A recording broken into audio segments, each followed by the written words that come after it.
nous allons chanter Bon Sabbat. Bon sabbat. Le grand libérateur, c'est pour nous qu'il revient. Amen. Amen. Tout au long de cette semaine, nous avons été richement bénis parce que soit le matin, soit le soir, on nous rappelle l'espérance qui est au-delà des étoiles.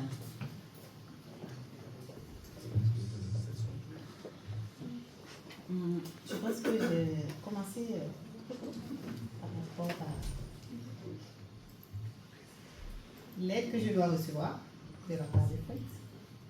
Oui, donc nous avons étudié, nous avons prié, la joie nous a remplis, le bonheur a été dans notre cœur et nous avons visualisé aussi de près ou de loin ce que nous devons faire et ce qu'il y a à faire. Donc, nous avons ravivé l'espérance et la mission. Donc, dans un monde en crise, entre catastrophe, confusion morale et pression religieuse, Dieu appelle son peuple à garder les yeux fixés sur l'espérance du retour de Jésus-Christ.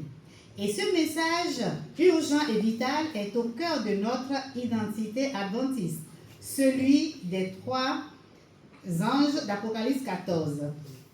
Il dérange, mais il sauve.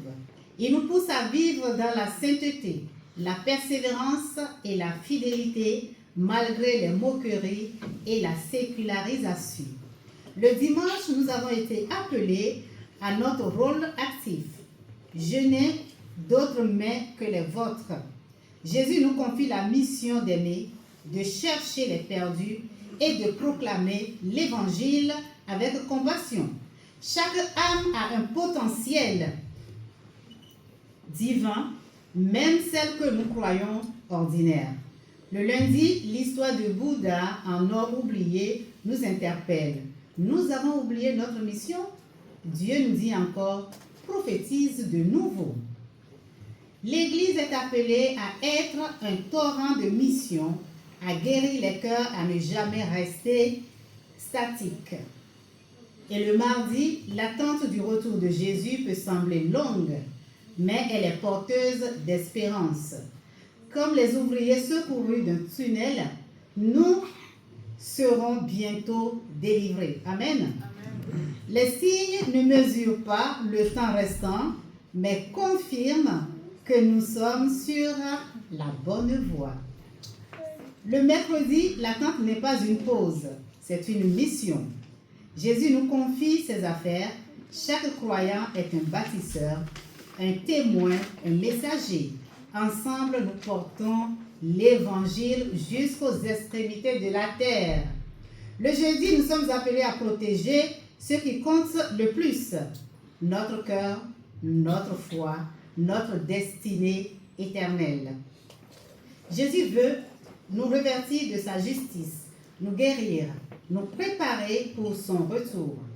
Il frappe à la porte. Ouvrons-lui. Le vendredi, on nous montre que l'honnêteté est la clé. Dieu ne cherche pas des performances, mais des cœurs humbles. Sa grâce suffit. En demeurant en Christ, nous sommes transformés, sanctifiés et rendus capables d'obéir avec joie. Donc, en résumé, cette semaine nous rappelle que l'espérance du retour de Jésus n'est pas une idée lointaine, mais une urgence vivante. Elle nous appelle à la fidélité, à la compassion. Elle nous appelle aussi à proclamer ce message et que nos vies témoignent que nous n'avons jamais perdu espoir.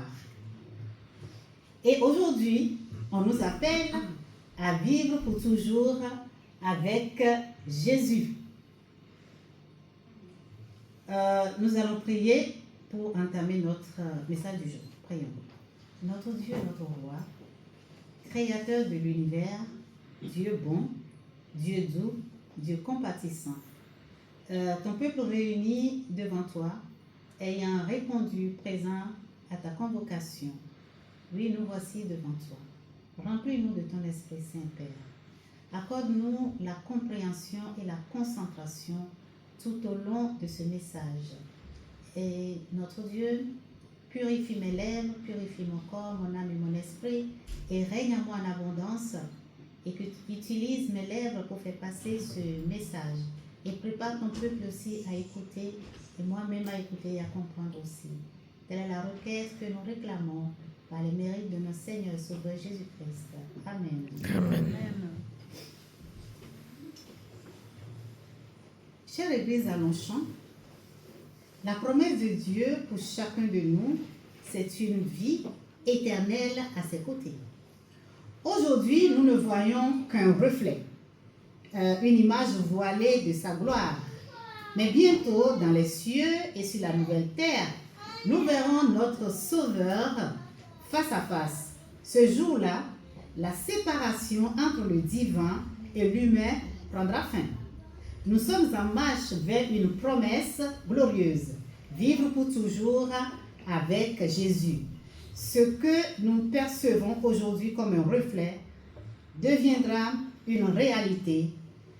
Un jour, nous verrons enfin notre Sauveur face à face. Et c'est notre espérance et c'est notre foi. Le Christ, dans cette affaire, qui est notre berger, nous conduit vers les sources d'eau vive. Dans la nouvelle terre, tout respirera la paix. Les ruisseaux, les arbres, les collines, là où régnait la souffrance, il n'y aura, là où régnait la souffrance, il n'y aura plus que beauté et harmonie.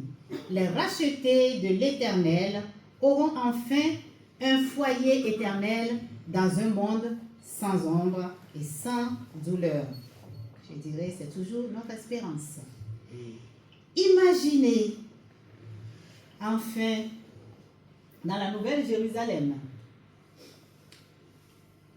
On nous dit que la Nouvelle Jérusalem sera la métropole de la terre glorifiée.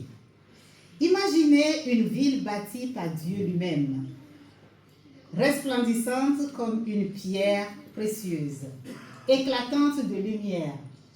Les nations marcheront à sa clarté et les rois y apporteront leur gloire. Là, Dieu dira, voici le tabernacle de Dieu est avec les hommes. Il habitera avec eux. Ce sera la demeure de la joie parfaite. Nous continuerons toujours avec la description de la Nouvelle Jérusalem.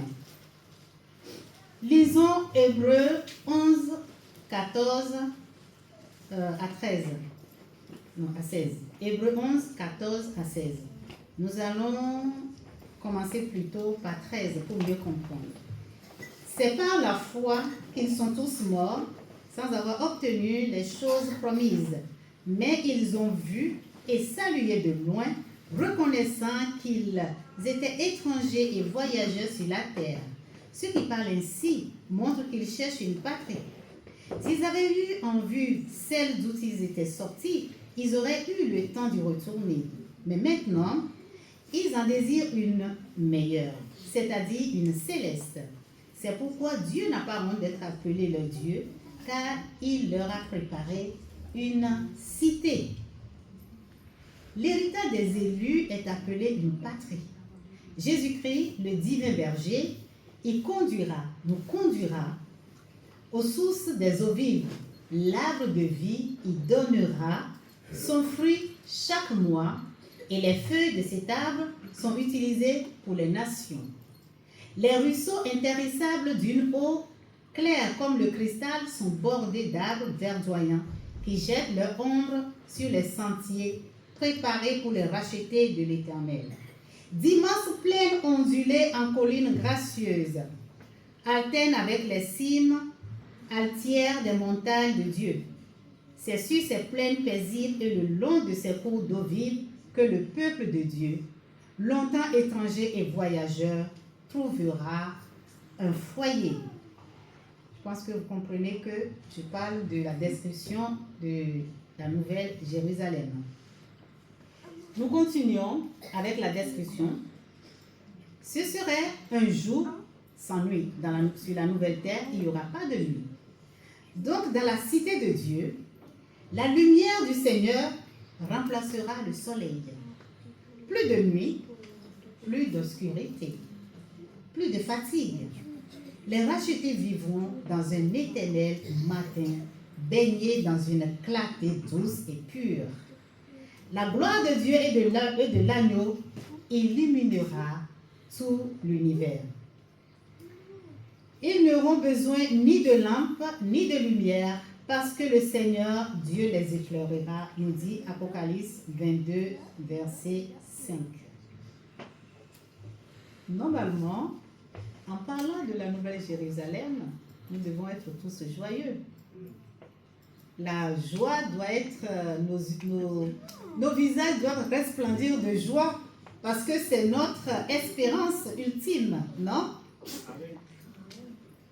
Donc, nous verrons Dieu face à face. Nous serons face à face avec Dieu sur la nouvelle terre. Le moment viendra où nous verrons Dieu tel qu'il est. Plus de barrières, plus de distance entre le Créateur et la créature que nous sommes. Nous contemplerons la gloire et participerons à sa présence. Ce serait le sommet de toute espérance chrétienne. Être enfin avec lui, connaître Dieu tel qu'il est, voir Jésus-Christ en personne. Ce serait le plus grand accomplissement de notre espérance chrétienne. L'apôtre Jean ne vit point de temple dans la ville. Et pourquoi? Parce que le Seigneur Dieu Tout-Puissant est son temple, ainsi que l'agneau. Apocalypse 21, verset 22. Le peuple de Dieu sera admis dans la communion du Père et du Fils. Aujourd'hui, nous voyons au moyen de miroirs, d'une manière obscure. 1 Corinthiens 13, verset 12. Dans la nature de ses voies envers les hommes, Dieu nous apparaît comme un miroir. Alors nous le verrons face à face, ce serait sans voile. Nous serons en sa présence et nous contemplerons sa gloire. Les rachetés connaîtront comme il a été connu. Nous avons un cantique qui nous est très cher, ou du moins moi personnellement, voir mon Sauveur face à face, que je nous invite à chanter, c'est le 512, hymne et louange.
l'univers, toutes les divisions humaines disparaîtront.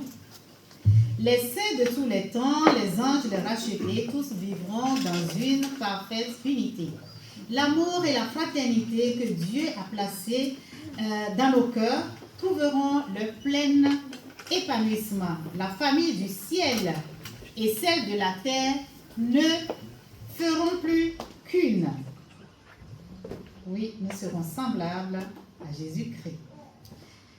L'éternité ne sera pas un repos. Pourquoi? Parce que l'univers sera restauré. Et une éternité de découverte, de louange et de joie, ce serait ce que nous vivrons.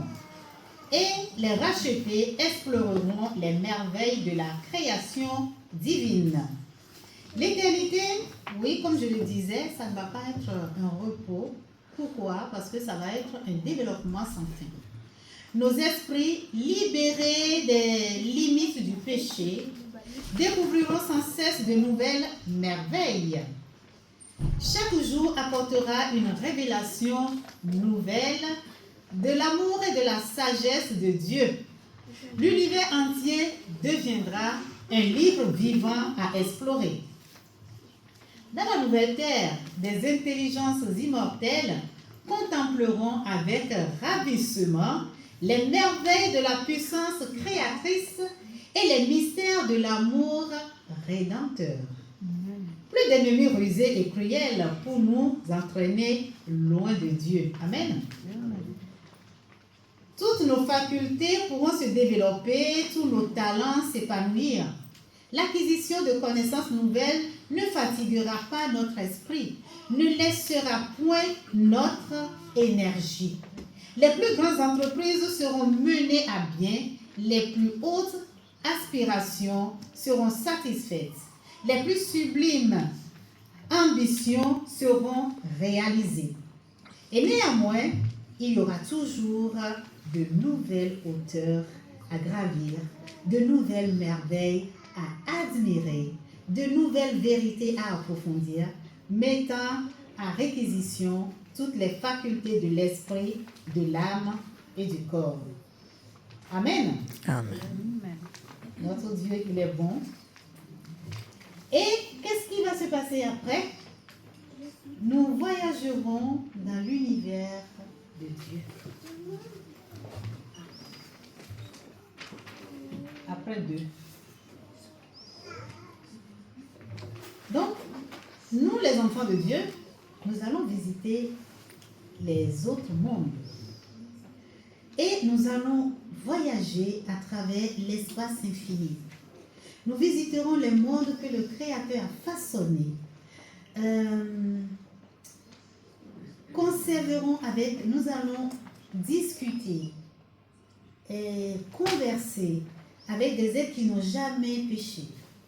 Ensemble, ils célébreront la victoire de l'amour sur le mal. L'univers entier sera notre champ d'exploration et d'adoration.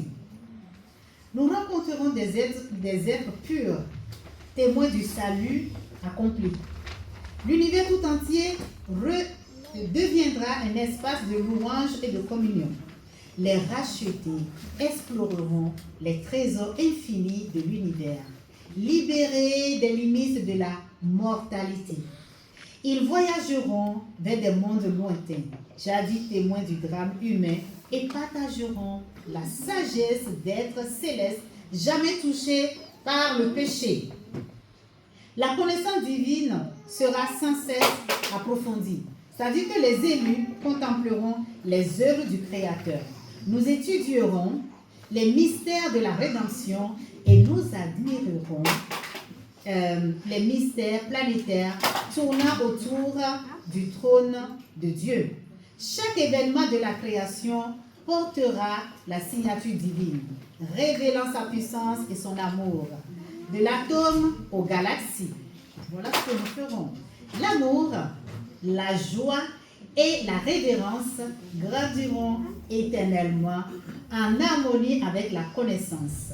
L'admiration pour le caractère de notre Dieu ne cessera de s'intensifier. Amen. Et à la fin de l'histoire, un chant se lèvera, puissant et sublime. Des milliers de voix unies dans la même allégresse proclameront la gloire de Dieu et de l'agneau. Ce serait le chant éternel de la rédemption, le triomphe de l'amour divin sur le péché. Un chant universel de louange s'élèvera, puissant et sublime, réunissant toutes les créatures dans une adoration unanime.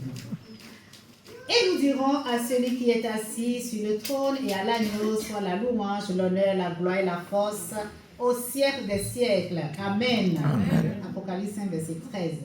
Le péché est aboli, l'univers est purifié et une onde de vie, de lumière et de joie jaillit du trône, remplissant l'espace infini. Toute la création proclame Dieu est amour. Amen. Amen. Oui, nous le dirons. Parce que tout sera accompli, il n'y aura plus le péché et la souffrance aussi aurait disparu. L'univers sera purifié, baigné de lumière et de joie, et de partout, des anges, des mondes, de chaque cœur se lèvera un même cri. Et ce cri serait Dieu est amour. Oui. Parce que Dieu est amour, nous allons exécuter ce chant pour terminer, avant de nous mettre à faire la dernière prière. Nous allons exécuter ce chant. Mon Jésus, je t'aime.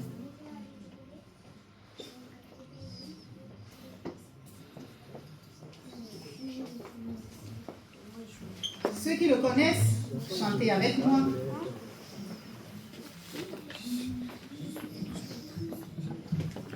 Chantons à l'honneur de notre Dieu pour tout ce qu'il est en train de faire pour nous et tout ce que nous allons vivre.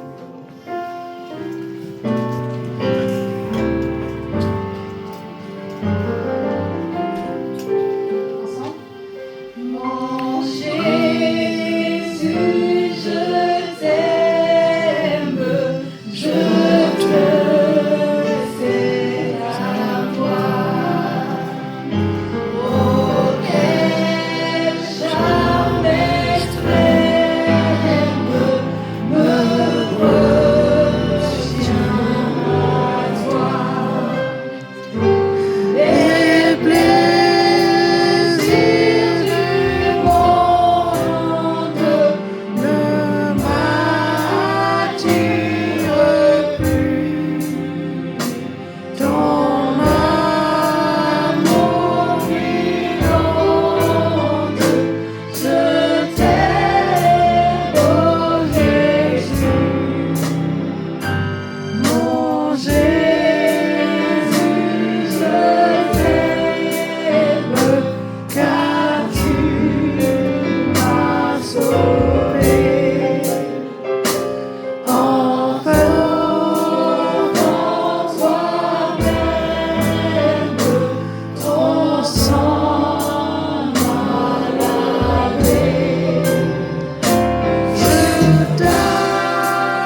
ce serait un ravissement de voir notre Dieu.